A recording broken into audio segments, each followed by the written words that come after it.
Ruth Yohanes.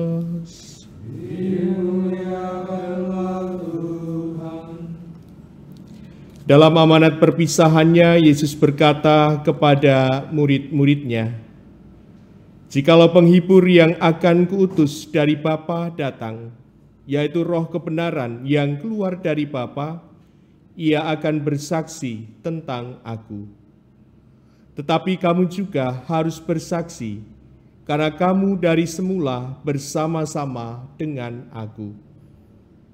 Semuanya ini kukatakan kepadamu, supaya kamu jangan kecewa dan menolak Aku. Kamu akan dikucilkan, bahkan akan datang saatnya bahwa setiap orang yang membunuh kamu akan menyangka bahwa ia berbuat bakti bagi Allah. Mereka akan berbuat demikian karena mereka tidak mengenal baik Bapa maupun Aku.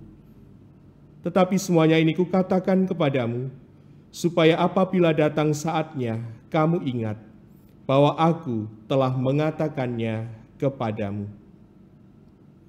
Demikianlah sabda Tuhan.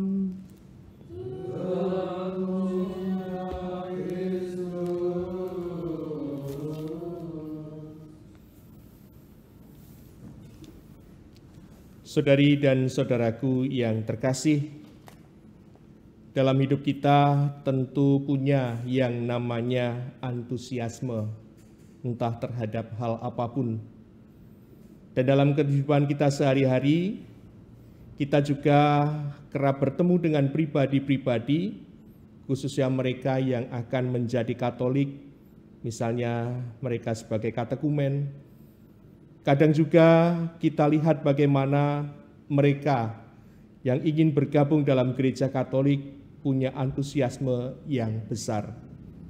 Bahkan tak jarang ketika mereka sudah resmi menjadi umat Katolik, kadang justru merekalah yang lebih rajin dibandingkan pribadi yang mungkin sejak kecil lebih Katolik, yang menarik mereka mungkin karena perkawinan.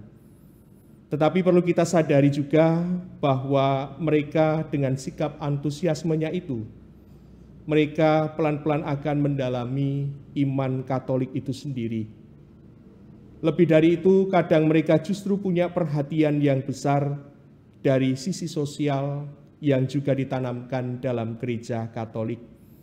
Ini menjadi tanda kesaksian bahwa Roh Kudus juga berkarya atas mereka yang masih dalam tahap pengenalan akan iman gereja Katolik.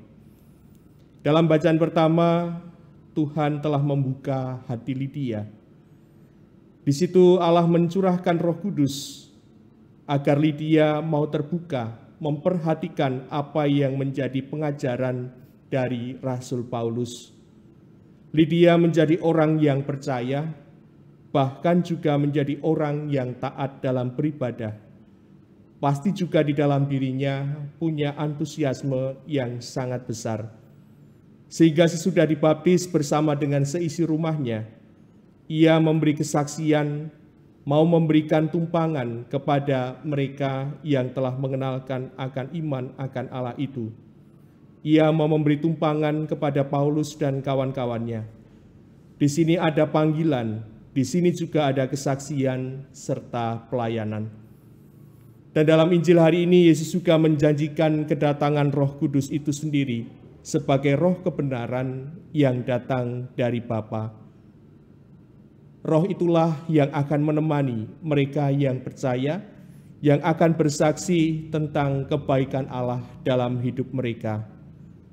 Dan Roh Kudus itulah yang juga akan mengingatkan hal-hal yang baik, yang benar, yang telah diajarkan oleh Yesus sendiri, yang memampukan para murid dalam aneka macam situasi hidup mereka, memberikan ketenangan, keberanian, bahkan juga konsekuensi sebagai seorang murid untuk selalu berani dalam bersaksi. Maka saudari dan saudaraku yang terkasih, untuk menjadi saksi kita masih membutuhkan banyak rahmat dari Allah. Maka di dalamnya juga kita diajak untuk semakin bersekutu dengan Allah dalam keseharian hidup kita.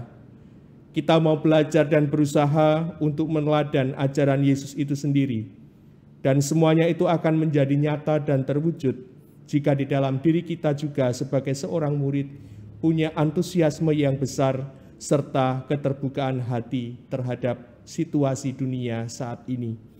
Maka marilah kita mohon rahmat Tuhan, agar kita yang telah belajar percaya ini, kita semakin bersuka cita dalam pelayanan kita semakin berani untuk bersaksi, lebih-lebih akan kebaikan Tuhan yang telah kita alami atas rahmat dan juga panggilan kita semua.